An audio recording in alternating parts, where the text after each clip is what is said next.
Redditors who work at remote places like forest officers, oil rig workers, etc. What creepy things have you noticed while at work? Story 1. I used to work on a ship and we're usually gone 3 to 10 months at a time. I worked the night shift, so this meant I would sleep in the sleeping quarters during daytime with either just me or a handful of other crew members, where usually there'd be 20 to 30 of us in there. It wasn't so bad. Actually, I really liked it because it's a lot more peaceful sleeping during the day. You don't hear anybody else snoring or someone's footsteps because they have to piss or something like that. All you can hear is the light creak of the walls and the floors of the ship, and all you can feel is the sway of it in the ocean. A bit haunting and creepy if you really think about it, but I like it. All that ended when there was a short period of time was literally only 2 of us in there, or at least that's what I thought. I started hearing light taps across the room. At first, there were light taps. Then it would get a bit faster, sometimes it'll get a bit louder. I'd ignore it if it wasn't so utterly annoying. I look at where the other guy is sleeping, and he seems to be fast asleep accompanied by his light snoring. Second day, there it goes again. I tried to follow the sound, but for some reason, it bounced around the room like an echo. Eventually, it comes to an abrupt halt, so I try to sleep it off. During work at night, I tried to ask my mate about it, but he said he was too tired to even notice. I guess I'm alone on this pursuit. On the third day, I took my pursuit one step further by not sleeping right away. I'd be fully awake when it starts, so I'll have a better chance of discovering the source. There he goes again. This time I went from one empty rack to the next until finally, it was loud as hell, tapping in progress. My heart was thumping like a jackhammer. I pulled the curtain to the side. There laid the biggest dude I've ever seen on the ship holding his dick mid-stroke. You have no idea the speech I prepared for this guy in my head, for keeping me up for several days, but at the exact moment, I had no idea what to say. Of course, I gave out a small yelp which didn't help the situation. I never thought I'd be locking eyes with another dude while he was gripping his dong when I began this honorable pursuit. With the current situation, I mustered my best attempt at displaying my annoyance. It somehow came out as an apology followed by, "I keep hearing tapping noises." He hadn't said anything yet, but at that exact moment, I realized that his elbow, which belongs to the fapping arm, is resting on the wall, probably banging on it over and over and over. I didn't wait for a reply. I nodded my head, kind of rolled my eyes, and walked away. It will never be easy trying to avoid a big guy like him every day in the same sleeping quarters. Story 2. During college, we were located away from major cities, and the woods were all around us. That being said, there was a highly rated trail, the Loyal Sock Trail, which was about an hour's drive from the university. I invited a friend to come with me as he had never been on an extended backpacking trip, a 50-plus mile trail that we intended to backpack over the 4-day weekend. I'm an Eagle Scout who has spent countless hours in the woods and gone on backpacking trips consistently throughout my college experience. As many have said before me, you get used to the minor spooky things happening. Coyote howls, raccoons in the middle of the night, even the occasional unknown noise. The scariest thing to find in the woods, however, are people.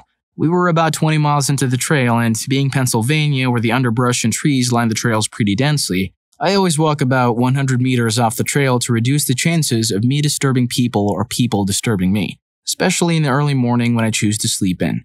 Following that same strategy, my friend and I went out of our way to be in this amazing spot, a good way off the trail where it would even be difficult to see our flashlights from the trail. This spot was on a peninsula, where a creek met a river, meaning there was only one way into our camp and only one way out.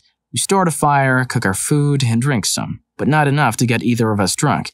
We put the fire out about midnight and headed into our individual tents. All is quiet. It is the fall semester, so leaves are on the ground, the moon is brightly shining through the bare trees, and the air is cool. The only noise is the occasional time when I would hear my friend turn over in his sleep. Then I hear the voices. The voices sounded very close to being on the trail 100 plus meters away.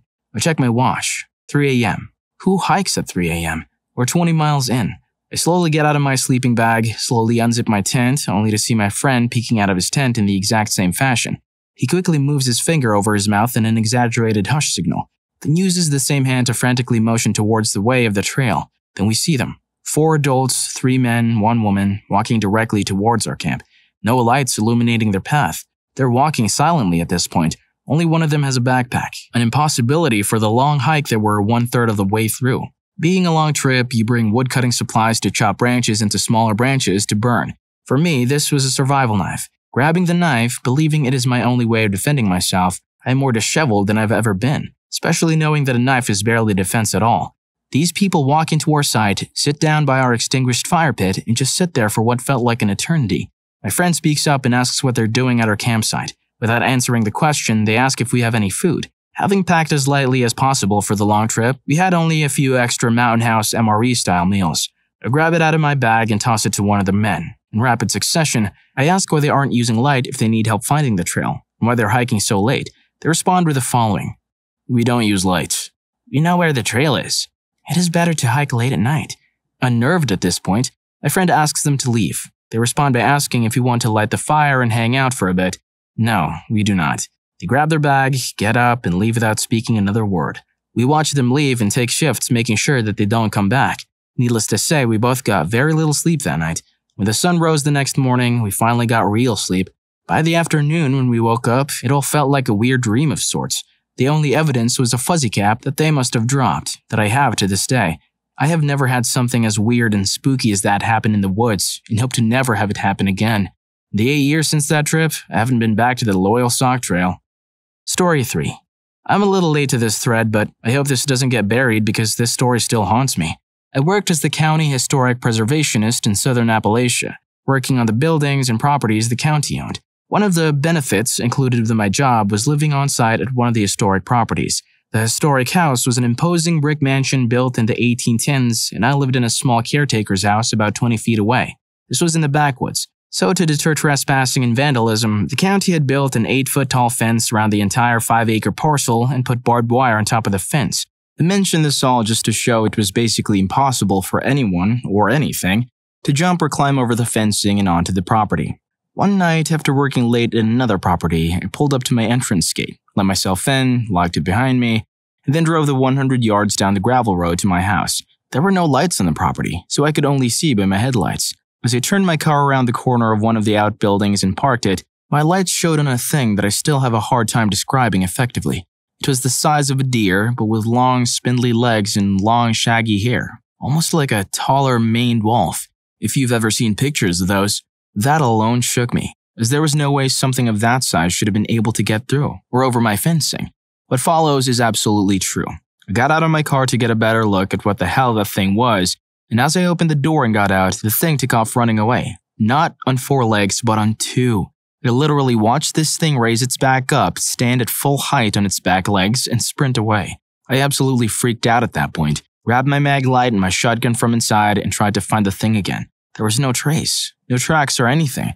I have no idea how it got in or out of my property. I didn't sleep at all that night. Just sat on my couch with my shotgun, watching my front door, hoping that whatever I saw didn't come back and burst in. I cannot explain what the hell I saw that night, but it still raises the hair on my neck every time I think about it. Story 4.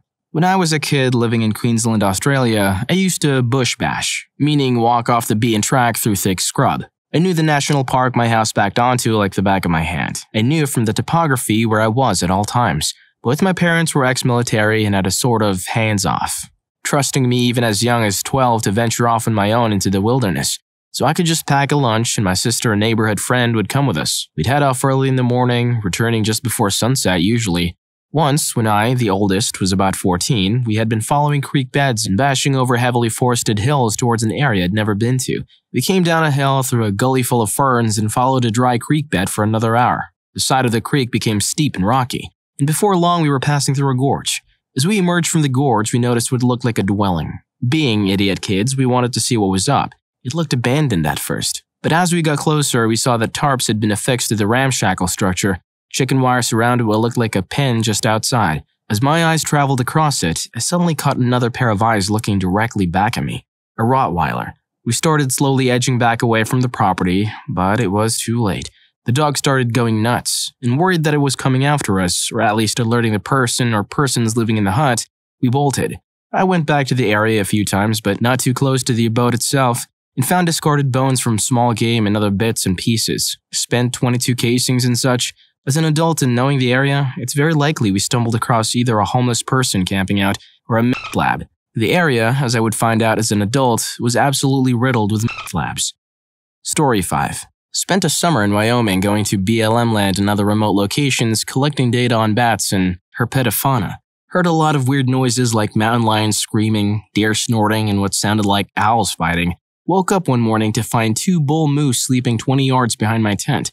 All of this was part of the job until one night, a truck was driving towards us when we were on a BLM square in the southern part of the state. The truck was going overland, with no road, and was slowly driving at us. It stopped about 100 yards away, turned off the lights, and we could see a person get out. They walked a full circle around us at 100 yards away, got back in the truck, and turned around. This was after dark, and this shadowy figure did a complete circle around us. You could hear them walking through the sagebrush, and I'm sure they could hear us talking. We packed up after that and drove to a hotel an hour away. I called the office and told them I was taking a gun when we went back out. Didn't like having the bear mace as our only defense. Story 6. Spent a summer doing conservation work out in the absolute middle of nowhere in Wyoming. Was part of a crew that would spend 2 weeks camping in remote places to do manual labor in places machines couldn't get to. For this story, we were building new hiking or biking trails in the back portion of a designated wilderness area in a high-altitude desert. This means that the nearest civilization was a 2-hour car ride to a town of 41 people in a sandy soil area, where tracks last forever. It was the middle of our stint during the early part of the night when everyone else had gone to bed, but I stayed up to read, so maybe 11:30 or so. Still pitch black outside, clouds had covered stars, so my headlamp was probably the only light in a 40-mile radius. Suddenly, I heard footsteps walking around our camp and heading towards the tents from where I was in the community tent. That sound immediately put me on edge as I felt the hair on my arms raise and my adrenaline spike.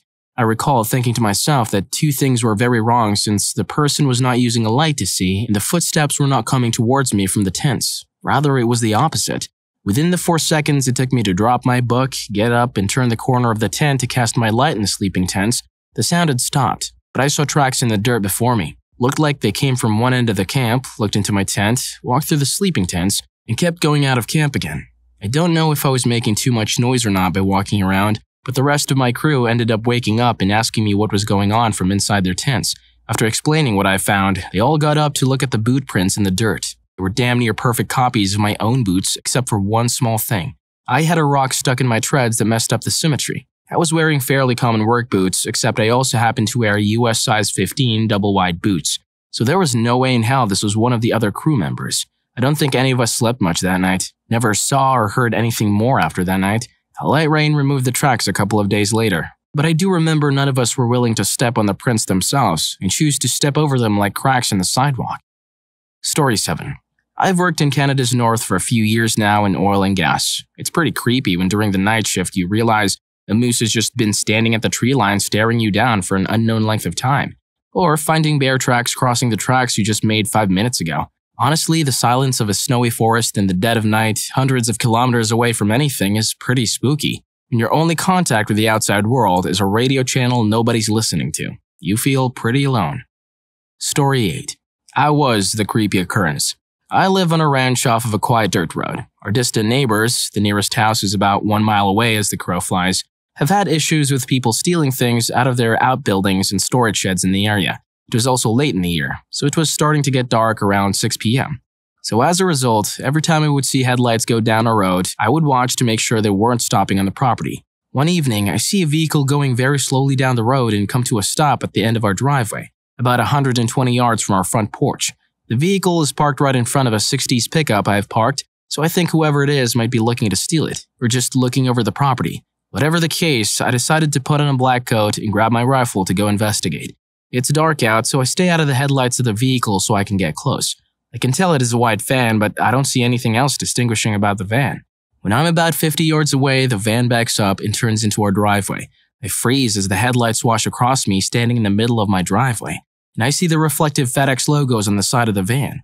Needless to say, the FedEx driver probably crapped his pants as he suddenly saw a dark figure standing in the middle of a field, in the dark, holding a rifle. Surprisingly, after I try to give a friendly wave and smile, he continues up the driveway to the house, and I get to explain the situation, and we both have a laugh.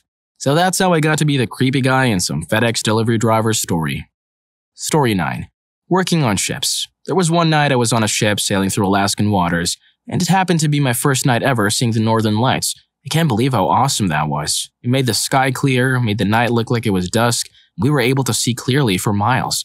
A few buddies and I hit the roof, or what we call the Lido deck, at 1 a.m., just to gaze at it. An hour or so in, there were 6 of us on top, nearly the entire crew now. A big white spotlight shines at us. We were near land, but where the spotlight was above the water and it wasn't low enough to be on a ship. This was very high up. It shined on us for about 15 to 20 seconds. Once the light turned off, we looked to see what it was. Saw nothing. No trace of an aircraft or anything. A couple minutes go by and the same light shined on us. This time, it was on the other side of our vessel, above the mountains. Still unable to see what it was. We all saw it. We all have never seen any aircraft hovering above these waters, especially at 2 a.m. We don't know what it was. We think it might have been some sort of silenced aircraft the military was probably doing drills or something. But anyways, that was one of the weirder things to happen out in the ocean. Story 10. I worked in a salt mine under Lake Erie a couple of years ago, and generally speaking, when things are brought down, they're never brought back up. It takes a lot of time to disassemble everything up top, secure and cover the parts and put it back together down below, and vice versa. So there are tons of old trucks, tractors, and countless other things lined up in the far side of the mine. Anyway, in the 80s, U of Michigan and Cal Irvine were studying proton decay and trying to capture measurements when it actually happened. Conducting this experiment topside is problematic because of cosmic rays and other forms of interference, so the mine was chosen as 2,000 feet of the Earth absorbs pretty much everything. So they dug out a pool, about 80 by 70, filled it with 2,640,000 gallons of purified water, and put fancy cameras and other equipment along the side. They had a whole shop, lab, and dive center down there. I don't think they ever captured a proton decay, and eventually, the grant money ran out after a few years, so the mine threw up some caution tape on the main steel door leading to the study, and that was that. Fast forward 20 years, and I'm working there as an electrician, and I get a job fixing some big conveyor motor drive, so I set off to try to cannibalize some parts of old equipment. I remember one of the old-timers telling me there's a bunch of abandoned equipment in an area by the Peppy lift, the main elevator. I get over there and find a big steel door falling off its hinges with some very old caution tape laying on the ground. The whole study had to be accessed through this one door, which was dug into the wall, so after a while, the earth slowly crushes, bends, and pushes the ground up. After several tries, I yank the door open and step inside, only to crap myself and fall back. When I see a full scuba outfit, wetsuit, mask, belt, gloves, hanging 3 feet inside. So I collect myself, find that I didn't actually crap myself, how, I'll never know, and go inside. Past the goddamn scuba dude. Everything inside was left exactly how it was left 20 years ago. Coffee cups left out, day planners, and job schedules, along with tons of scuba gear, oxygen fill tanks, and computers. I make it about 10-ish feet to the edge of the pool, and it's hard to see if the waters are still in it because there's no wind to remove it. But eventually, I see it's still there. 60+ feet of pure water in an absolute dark pool. The side of a huge black pool in a huge black hole in the ground, lit only by the small amount of light my cap lamp put out, and the absolute silence of being underground made me really uncomfortable, so I left in a hurry. So that's my story. It's not particularly scary, but all that stuff sitting down there nearly perfectly preserved in such an unexpected place was always just creepy to me. Story 11. I used to do agricultural work, alone in the field for 10 hours a day kind of thing. The pure amount of times I heard the sound of running and snapped up to see literally nothing there was horrific. I was convinced it was surely animals between the trees for a while, but the weirdest moment was when I heard it loudly from a row of trees next to me, and immediately ducked under to see the feet of whatever animal was running by. There was absolutely nothing. I remember trying to stay calm and walking really fast to the toilet block and sitting in there for a good long while before I came back. I never thought I'd be so freaked out during the daytime, but there wasn't a soul nearby for quite a way, and it really amped up my imagination. Story 12. I worked the night shift at a prison for years. The one thing that really creeps you out is when a hit is put on someone in the middle of the night. Inmates' code says it is kept as quiet as possible. No one says a damn word.